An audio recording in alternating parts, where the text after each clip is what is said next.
হাদিস পড়ছিলাম, নবী করিম সাল্লাল্লাহু আলাইহি ওয়াসাল্লাম তিনি বলছেন যে লাম্মা কাদাল্লাহুল খালক, যখন আল্লাহ রাব্বুল আলামিন এই মহাবিশ্ব সৃষ্টি করেন, তখন আল্লাহ রাব্বুল আলামিন কাতাবা কিতাবান, একটা কিতাব লিখেছেন। একটা কিতাব আছে আল্লাহর কাছে, কাতাবা কিতাবান ফাহুয়া ইনদাহু ফাওকাল আরশ, যে কিতাবটা আল্লাহর নিজের কাছে আছে আরশের উপরে। সেখানে আল্লাহ পাক লিখে রেখেছেন, কি লিখেছেন? ইন্না রাহমাতি সাবাকাত গদাবি, প্রতিটা ক্ষেত্রেই আমার রহমত, আমার দয়া, আমার করুণা আমার গজবকে পরাজিত করেছে। মানে আল্লাহ রাব্বুল আলামিনের গজব এর উপরে আল্লাহ পাকের রহমত অবস্থান করছে। জীবনের কোনো ক্ষেত্রে হতাশ হওয়ার কোনো সুযোগ নাই। আজকে পারিবারিক ভাঙন বলেন, ব্যক্তি পর্যায়ের আত্মিক ধ্বংসই বলেন, সমাজের বিপর্যয় বলেন, যাই বলেন, পিছনে একটা বড় কারণ আছে। সেটা হলো আল্লাহ থেকে দূরে থাকা মানুষ, আল্লাহ থেকে হতাশ হয়ে যাওয়া।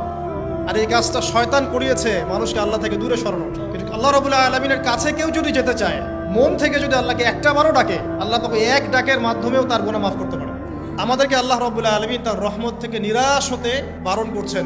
যে যত পাপ করেছে জীবনে, যদি একটা বার কেউ যদি আল্লাহ পাককে মন থেকে ডাকে, চোখ দিয়ে ঝরঝর করে পানি পড়ে, আল্লাহ পাককে বলে, সিজদায় গিয়ে পড়ে আল্লাহকে বলে রব্বিক ফিরলি, আল্লাহ আমাকে মাফ করে দাও, তার মনের মধ্যে যদি সততা থাকে, মন থেকে যদি সেই কথাটা বলে থাকে, আল্লাহ পাক শুধু তাকে ক্ষমাই করবেন না, তার সমস্ত গুনাহগুলোকে আল্লাহ নেকি দিয়ে পরিবর্তন করবেন।